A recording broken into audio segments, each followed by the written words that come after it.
up, what's up, what's up? Are you down for my love? Are you down, baby girl, what's up? Trying to hear you out, you ain't convincing enough. Ask yourself, are you the missus for hush? The distance is tough, wasn't admitting it much. Should've stalked you, check your phone and listen for what? To how you speak, how long or how brief. Didn't peep the back connection, the signal was that weak. It dropped calls, just mine's and not yours. That's BS, you see, just say that you got bored. What more you want? How could you clean up a mopped floor?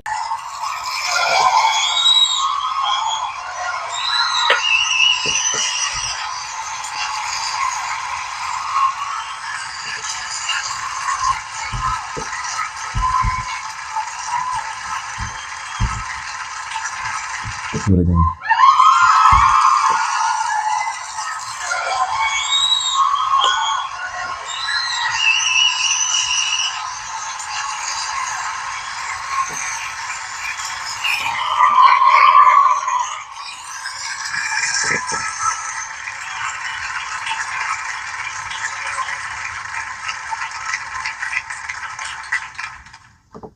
Welcome to another edition of Tell It How It Is, No Filter. I am Voice of Reason, in case you didn't know, and I'm glad you could join me. Make sure you subscribe to the channel on YouTube. It's at Voice of Reason NF. Make sure you follow my social media for snippets and shorts, because let's be honest, it's very hard to get folks to sit through a whole thing. I no longer take that personal. The best way to use that is when I watch things, I notice that I can't get through a lot of things that's too much content for one sitting. So I get it. But in any event, my social media is Buzzerbeater, BUZZAHBEATER. That's TikTok, Instagram, and that's pretty much where you need to know to see the shorts and the promotions for these episodes.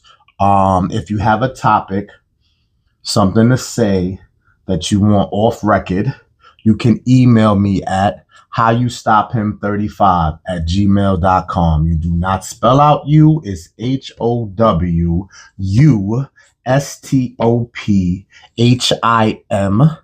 35@gmail. I'm interested to hear from you. Thank you. Let's go right in. Start positive on a personal note. Voice of Reason talks shit, but life isn't really that bad for me. A deficit is not a loss. All right. I can go and use the male's aspect, a black male's aspect, about how life kicks your ass sometimes. Life is tough. You got to figure shit out. You got to continue to figure shit out. You got to get through rough. You got to plan for more rough. All that. Anyway, let me humble myself. I'm able to do this recording for you every week from my place of dwelling, my place of rest, my place of peace, my place of sanity. What does that tell you? Be grateful already. There's a place that's peaceful. These lights don't cut off. Knock on wood, ain't no wood right here. There's warmth. There's quiet, except for my loud ass. So that alone lets me know life could be worse. That alone, we don't need to go into anything else, because we dig deep, we dig too deep, and we get ahead of ourselves. Finance, leave a question mark there, may not be where you want, right? Relationship, companionship, interaction with others may not be where you want, question mark. But how did I start? Do you have a roof over your head? The lights on?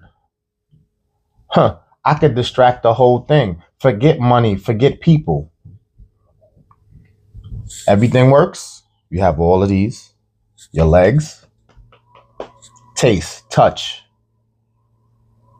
health, These things surpass everything else.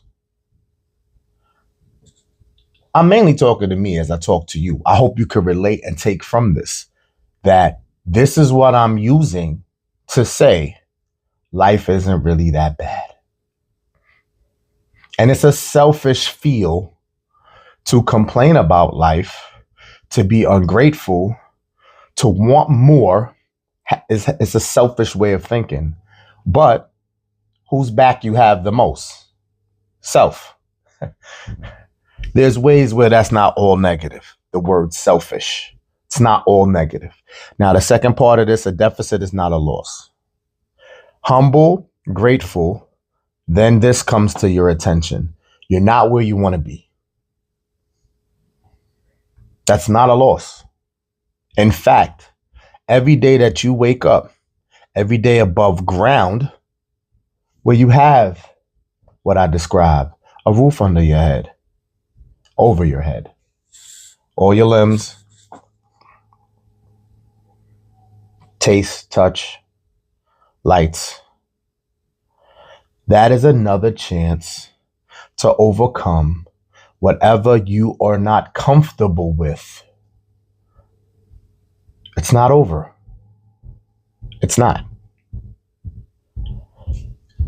Give you an example. I'm gonna step left for a sec.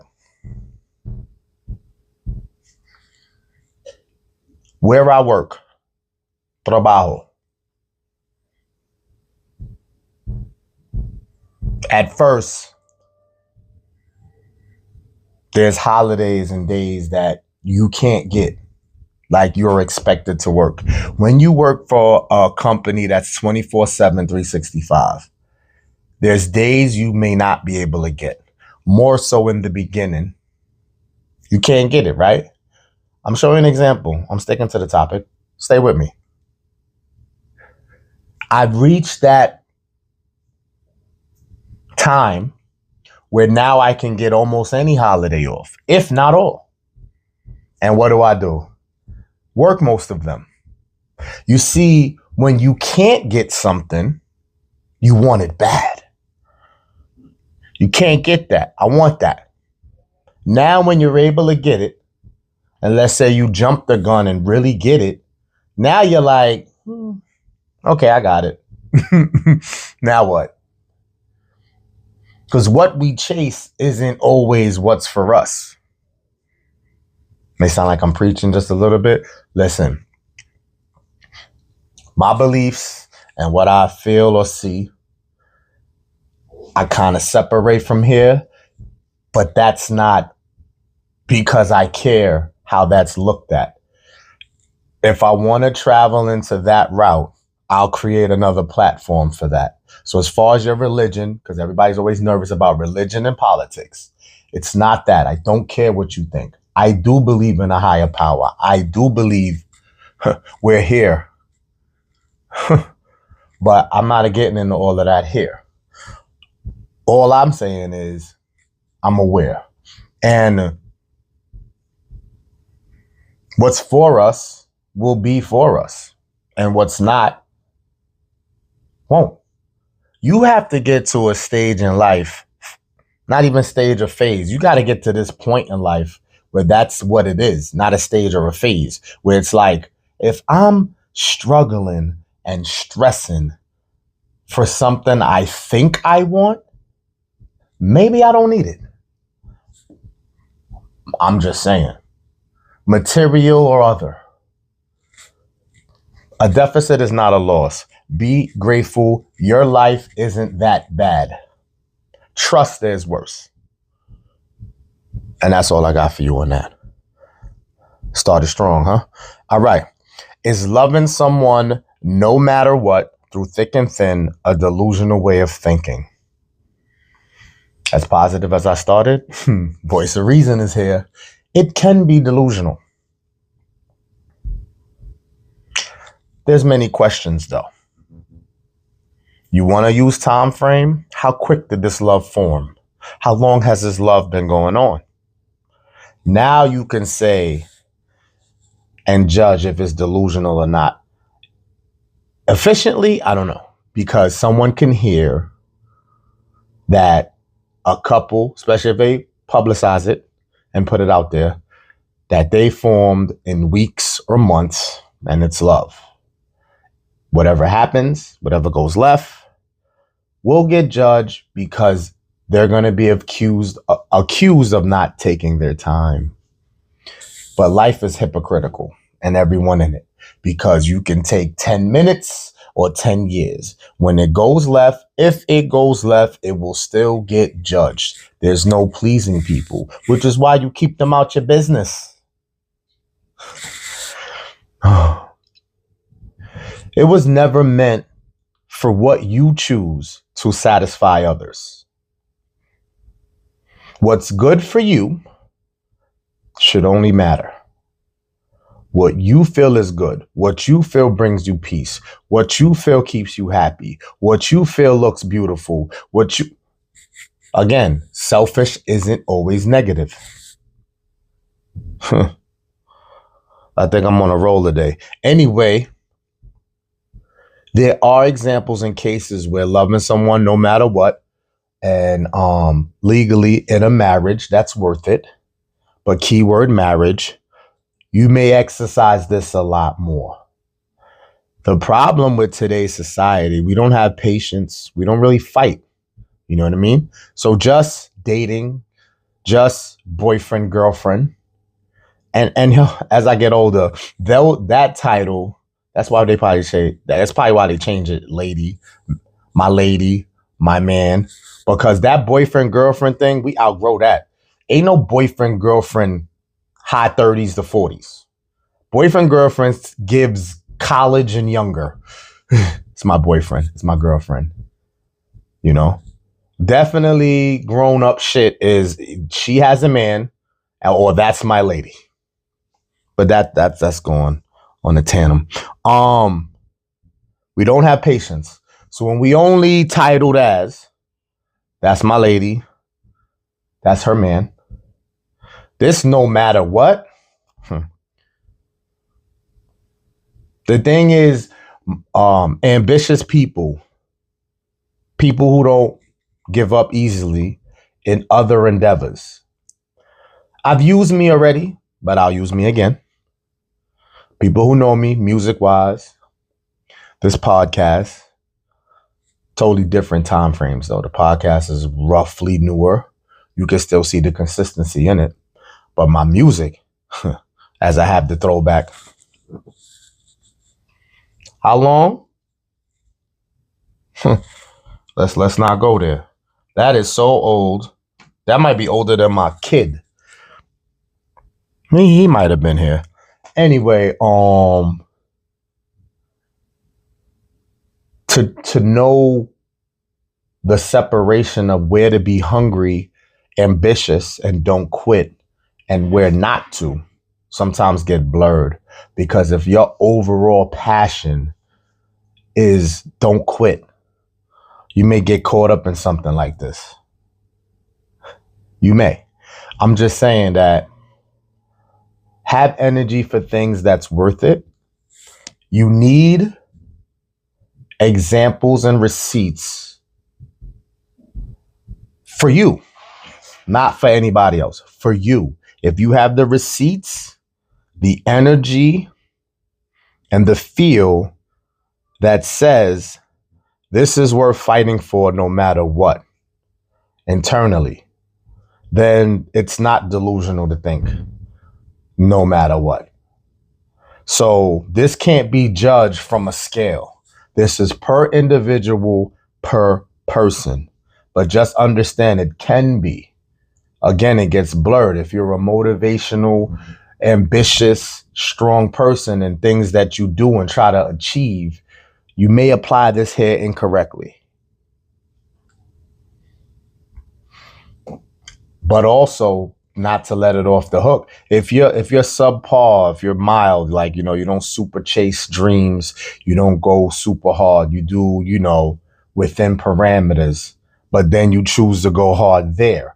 That don't make it right either. That could also be being delusional, because if you never went hard for something, it doesn't mean the first time you do or where you direct it means that was the right way and that was the right time, right person. You understand? So each his own. It can be, but it's individual. Analyze yourself and the person. Have valid receipts, gather them, and then do you if you choose. We're in 2026, and I ain't really tearing nobody dreams down, man. You do what you do. Okay, cool. Let's step outside the box. One example of saving money during your work week: meal prep. This is not rocket science. We all know that. How much you spend daily at work on food it's expensive. But this strategy can get repetitive. So I will give credit to women first, because if they were already the cook of the house, single or not, they had to cook. They already have the steps ahead of us, right? So I think they indulge and engage. Real women cookers, they engage more, so they could switch it up more. It'll still get repetitive. They'll still probably get tired of that. I'm getting tired of it. So it's beautiful, because I can tell you from personal experience, once I got into it, yes, it's repetitive, but it's took a turn. So I've meal prep where I've spent almost $0 during the work week. Zero. Or maybe on like a vitamin water, or if I just wanted to cheat like that outside of just drinking water. But it was very minimal. And when I got to my days off, I had more money. Because if you're going to grocery shop anyway, you grocery shop, you're not home during the week for these groceries. So the groceries is only benefiting over your days off, right? So when you work, yeah, you keep food in the house, absolutely. But you might as well put it to that meal prep, because how much you spend on groceries? Single man, single woman. You can have kids, whatever. We're not going to go into all of that. Just have your price, between having kids or not. $200 to $300 in groceries, just picking a number. And then still spend money during work, at work. Use that to cut that. Now, again, it gets repetitive because you don't want this. How many times can you eat chicken? But I've gotten to the point where it's like, I guess maybe twice a week you buy food outside, maybe. I definitely changed up my breakfast routine. Whoever knows me knows the boiled eggs and the chicken sausage, right? So turkey sausage, whatever. I'm sick of fucking boiled eggs. I'm sick. It's too much. So I saw the goal. So when I was on it, I'm going all over the place, I know. When I locked in on the breakfast every day, I locked in on the lunch every day, I saw the difference in money being spent.